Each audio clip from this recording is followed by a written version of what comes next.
Designing on a computer is a different tool than drawing on a piece of graph paper with circle and set square. But that's the whole point.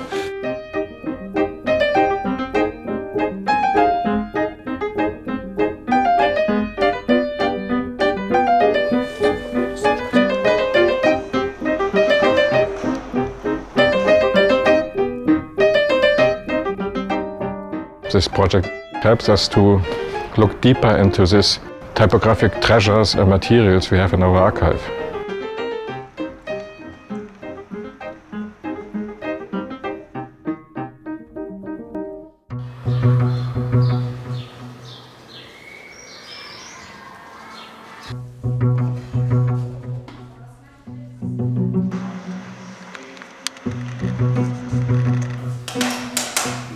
This is a typographic workshop. We have a lot of old letterpress equipment here. And P98A is actually the house number, so the branding took 1 second because we couldn't be bothered to think about anything else.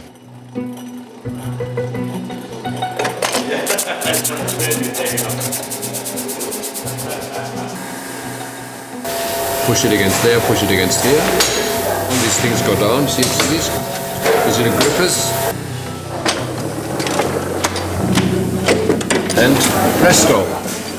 If I was doing this in digital, I would lower that apostrophe a little bit, optically to line up with the T, even though the T is, because the T is lower than the capital here. So those are the adjustments we can't make in metal. I mean, I can go downstairs and get the hacksaw out and turn and damage the character, and then you can only use it once. So one doesn't, so we have to live with them.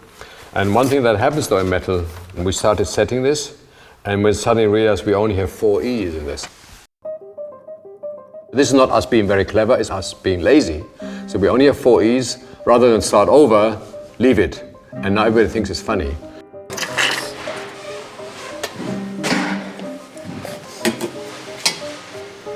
See, this is the place where the boss himself makes his coffee.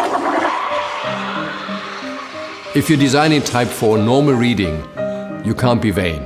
Because it's not about you, it's about the reader. I mean, reading is the original interface of communication, other than language.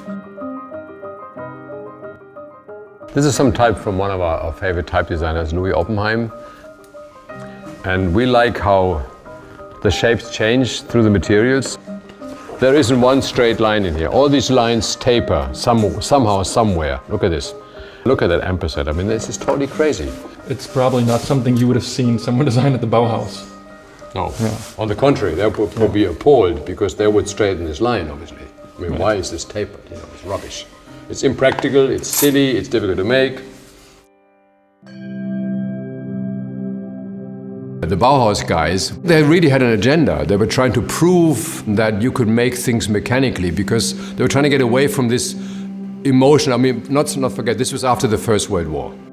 And so people were reinventing things. They wanted to say, okay, we're engineers and we're also artists, so we want to make things that people can understand.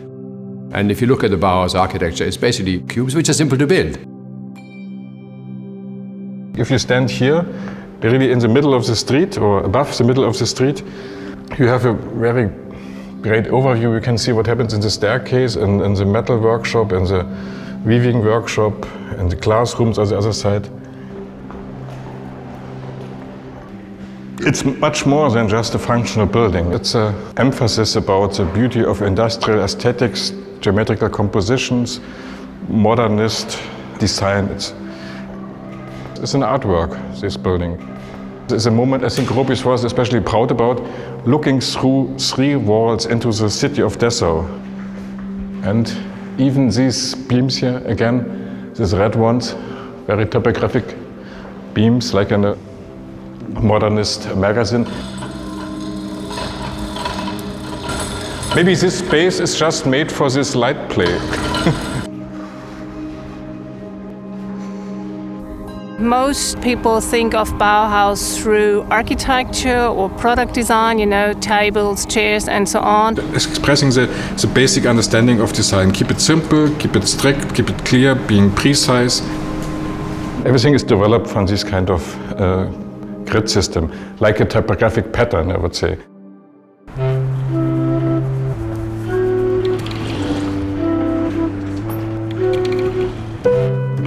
One of the projects where we're trying to keep the Bauhaus heritage alive is a project with Adobe, focusing on typography. This is a poem about the working class. This is describing the experience of a person in a factory. Because this is another moment of being excited about this collaboration that makes some kind of pressure on our archive to re-look on typography.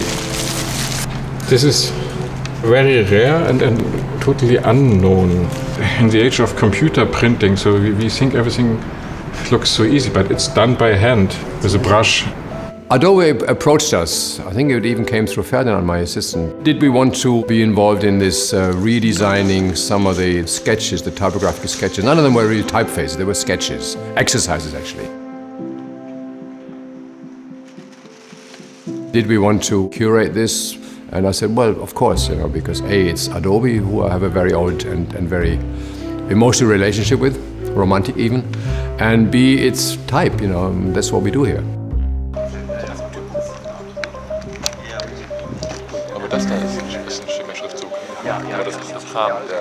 We are very happy to work with Erik Spiekermann, but also the combination with the new generation.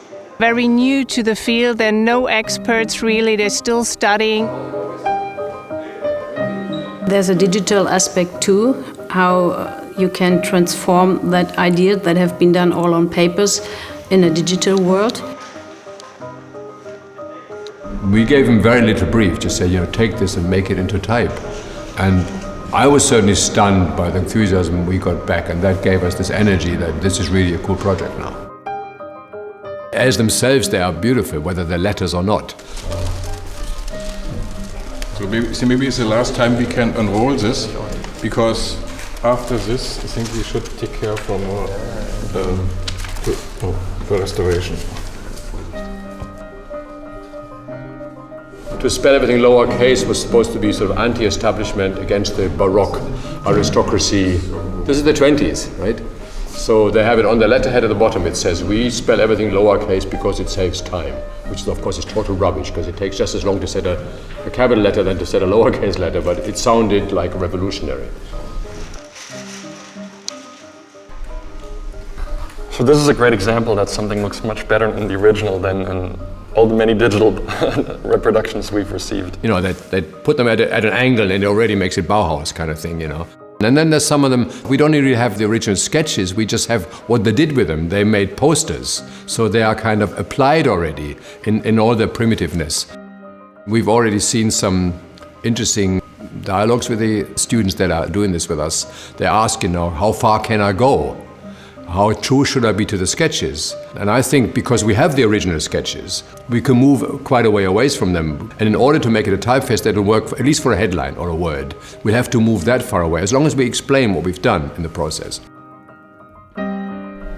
Is this the first time you've seen these? Yes.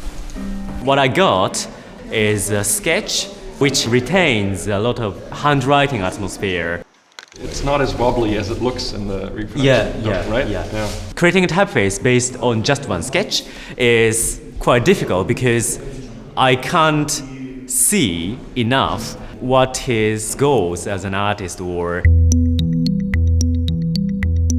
I made first this straight version, and I made outline manually, wobbly. So he's gone back to sort of destroy the clean shapes by making them look more like the hand-drawn originals. So we have two versions. Then the second issue is we could have a bold, which didn't exist, but it's a natural extension. It's incredibly nice. I'm very happy.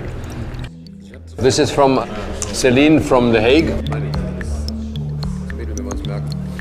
That's all she got. The poster from Alfred Arndt that we saw earlier. And then we have just the one word from the original here, Genossenschaft. She took as a premise. And this would be a modern K, this would be a normal one, kind of Helvetica K, and this is the weird one. But they all work, because we don't know what Alfred Arndt, did he want this? We're not sure whether he wanted it or... I think it's just a smudge. And then, of course, the killer feature. This is you have the one umlaut and here the A umlaut, and she just applies that idea to the whole series and then comes up with a new idea, makes these great accents. So that was his first attempt.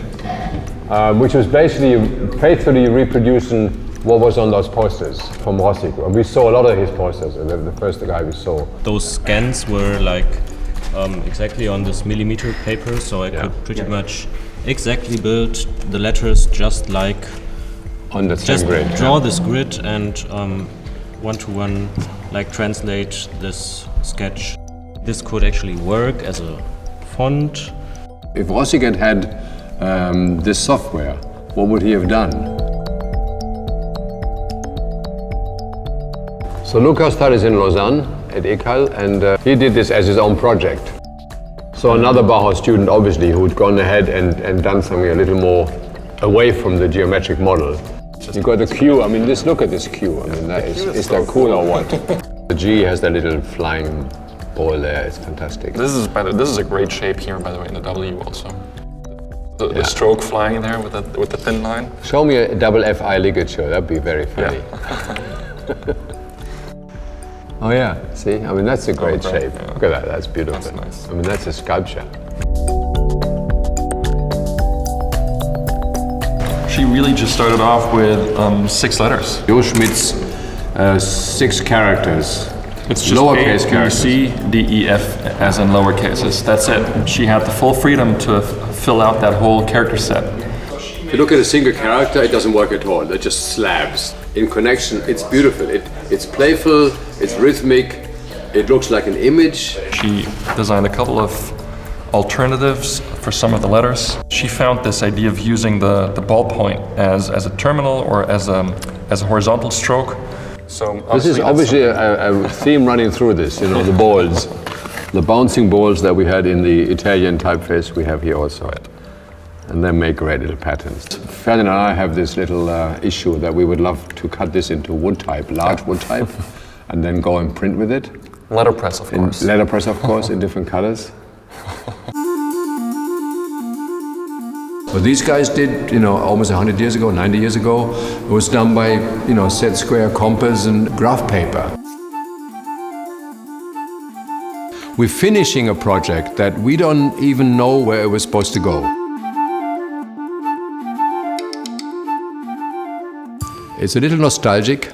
I think our work is going to try and make it as pragmatic and as usable as possible without betraying the original ideas behind it.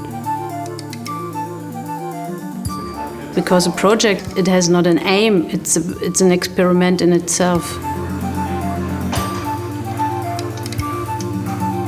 We just put it out in the world and let it go.